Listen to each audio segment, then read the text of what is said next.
It's my great pleasure to introduce Jay Westland. He's the VP and CTO for the Boston Celtics.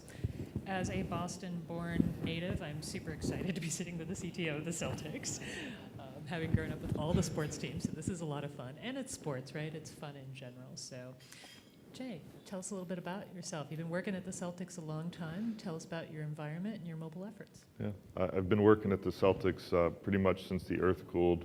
We were talking It's a Boston thing, yeah. Right? We were talking the other night at dinner. I actually started the first year was in 1990. The NBA instituted some limited computerized scoring and statistics gathering to the teams, and required it, as a matter of fact. And that's when the Celtics decided, well, if we're going to have to use computers courtside, we'd better get somebody that knows something about computers. And for all sorts of strange reasons, it ended up being me. Too long to go into now. So that was the beginning of computerized scoring and statistics in the NBA, and it grew and grew over time to what it is today, where the computers courtside and in all parts of sports just permeate everywhere. So from a very part-time job in 1990 to a department of my own of a few people and many other digital people hanging around the Celtics, it's just grown over that time. So tell us a little bit about how many people, where you are in mobile today. You know, there's a concept of the B2C app versus the B2E app, and you're actually working on mostly on the B2E side, correct? So the Celtics are actually a pretty small organization, very big brand, but a small employee count. We have about 120 employees. Mobile is big to everybody. It is probably the primary device. Certainly everybody does their email on internally. Then we have consumer-facing products on both mobile and desktop. That we have a department of digital that's about 6 or 7 people that do digital. I work closely with them in consulting, but my primary focus is the internal apps, so B2E, if you will. In our case, it's actually another B2C. It's business to the coaches. So it's I work with the coaches and scouts on their internal use apps. We have one software developer full-time, and then a bunch of consulting people that come and go and that we use to help do some of that mobile work as well.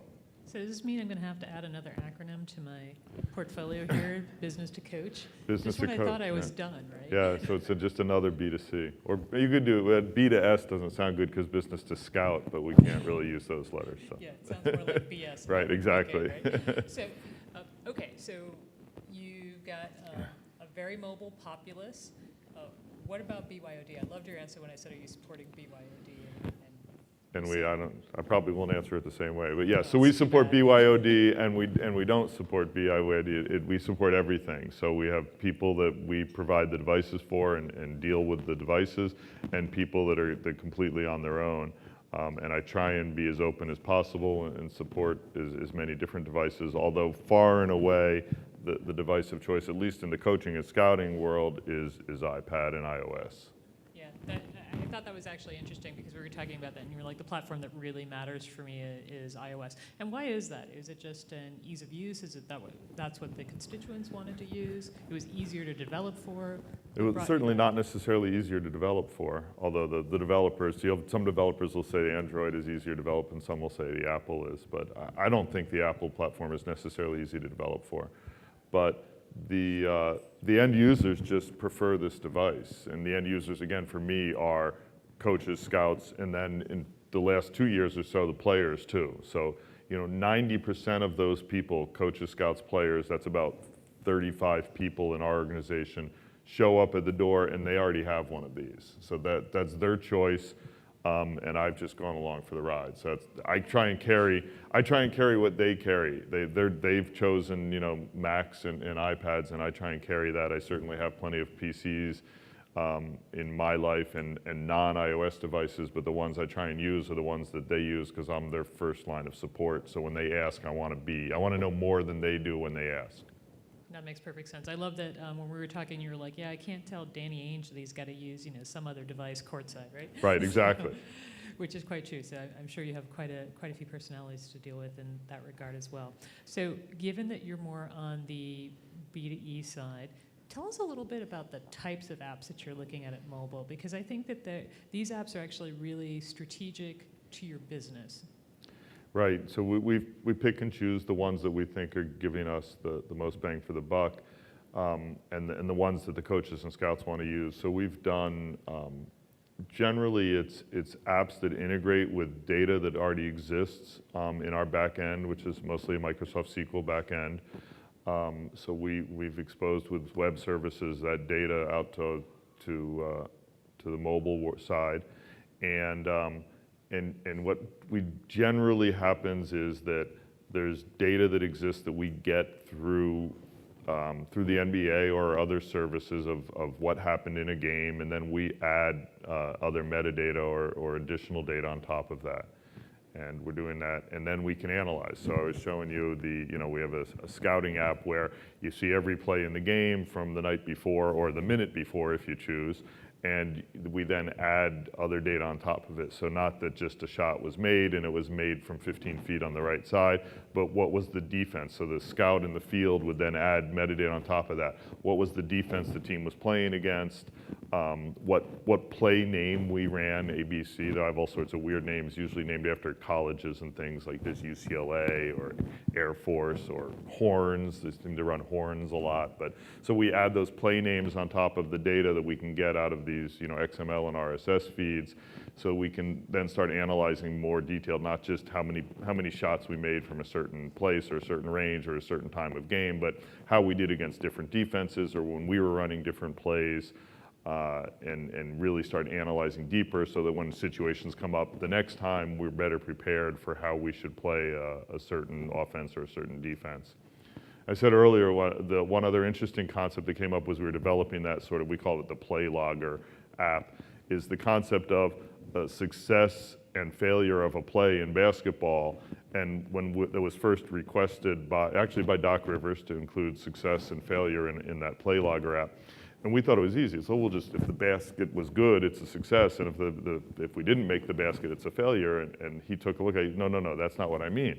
You can run a play perfectly, but the ball just didn't happen to go in the basket. It was just not the perfect shot, but we ran the play perfectly, but that should be a success. And other times, you could make a three-point play, but it was a terrible play and we ran it horribly and we shouldn't have done it, but the basket happened to go in, and that's a failure. So the success and failure of a play is now getting logged, and that's in the eyes of the scouts, not in any computerized statistical data. That's what our scouts believe how we ran the play. And so it's the marriage of sort of this very tangible data that we can get from the game, of the scorekeeping from the game, married with this very intangible, what the basketball experts say about how we were doing it. But the mobilization and the SQL backend has really helped us marry those two things.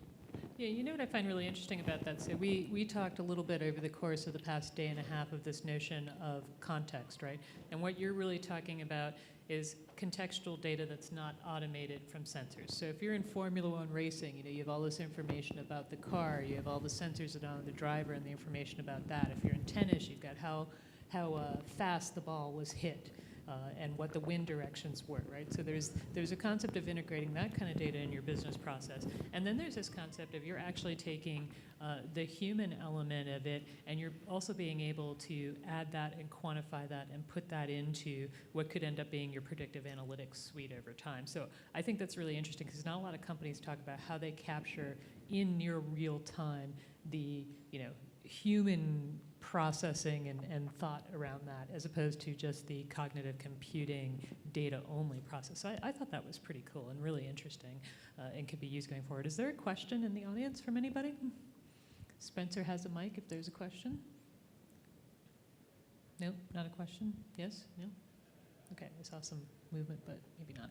Okay, so we talked a little bit about you and I were in the back and we were listening to Tony's presentation. You actually said so there were some parallels in terms of when you started rolling out apps of some of what Tony had seen. Tell me a little more about that. Yeah, so there was this day, I don't know, 5 years or so ago when apps were really starting to become commonplace and Apple was taking over the world. And my CMO called me and he said, Jay, we need an app. I said, oh, great, that's all right. So what do you want this app to do? I have no idea. but we need an app. And it was that point in time where everybody needed an app. And so it actually another couple of years before we had much on the consumer-facing side, the things he was envisioning. But it was very similar in time to when we really started developing some mobile apps ourselves internally for internal use. Yeah, that was part of the there's an app for that era, right? Yeah, right, exactly. So we went through that whole there's an app for that era. When you think about it now, is your thought to build lots of apps, micro apps? You feel you've got the apps that matter now? No, I think there's always more we could do. And we honestly go back and forth on trying to have sort of one wrapper around a whole bunch of functions, but honestly, we seem to have trouble getting to that point because it becomes so big that you start looking at all these different things and you can't get anywhere. So if we compartmentalize them and pick and say, we need this function and we'll build an app to do this thing. And so we've had better luck just internally getting our hands around things and getting things done by taking them a little bit at a time and making a few individual apps that we can get our arms around. And are they all going to be native? They are going to be native. Oh, we go back and forth on that one all the time too. At the moment, yes, they are all native. I would love them to not be native because I'd love to sort of develop once and deploy many, as they say. But the native apps, at least on iOS, still sort of have that look and feel, and the user end of the world still seems much better in the native apps than much I've seen in HTML5. Plus the big problem of offline data. We say, well, everyone's online all the time. It's no problem. We don't really need to worry about offline data. Well, our guys are in the air a lot, and in the air they're pretty much offline. So we've tried to really focus on everything we do, make sure that we can capture data locally, store it, to work offline, and then when they're back in some sort of good coverage, update the back end. And so that's been really important, and that's sort of, although HTML5 gives us some abilities to do that, the native iOS stuff really does better with offline data. Got it, that makes sense. Any questions from the audience? Christian, and then I'll go to you.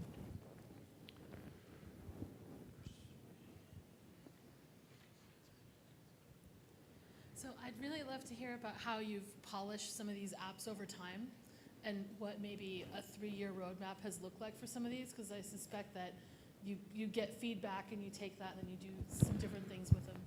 We do, especially with the sort of talent level of people that I deal with that we deliver these to. They're very small audiences. I mean, our biggest audience for any one app might be 10 different users, that's it. But they do like polish. And so this is, I don't know if you can see this, you can see this a little bit. So this is our play logging app.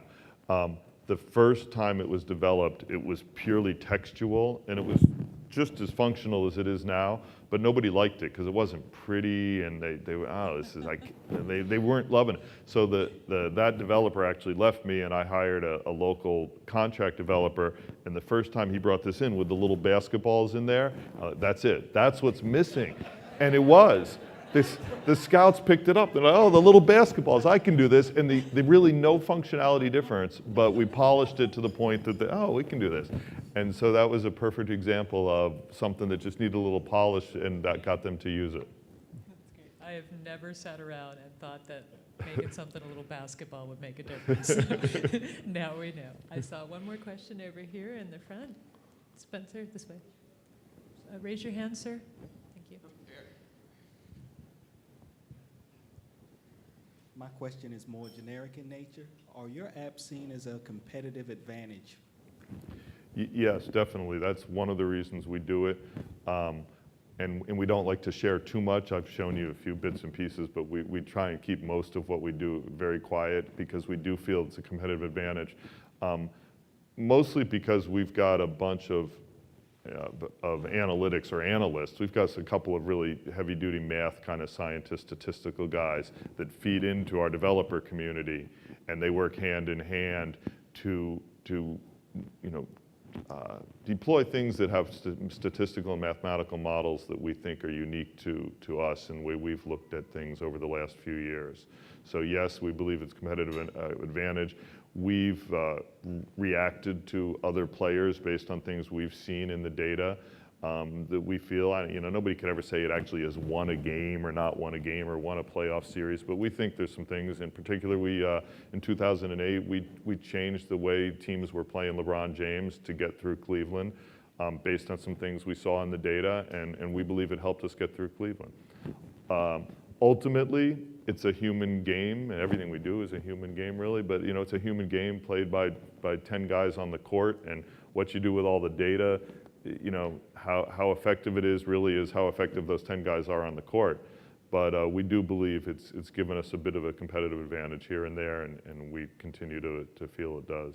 Danny Ainge's actually really good at taking data from people, from computers, from all these different sources, and he is a human, interprets it in his mind and then decides on a course of action. So ultimately, at the top of all our basketball decisions is Danny Ainge pulling data from scouts, from coaches, from the internet, from ESPN, from our own internal analytics tools and analysts, and then he makes the decisions. I hear you all, and this is what we're going to do. And that's a credit to him, and he generally makes good decisions. Well, I actually think that is a great note to end on. I want to thank you so much Great. for your time Thank and you. attention. As a Bostonian and a sports fan, it was wonderful having you here. Thank you. Thanks.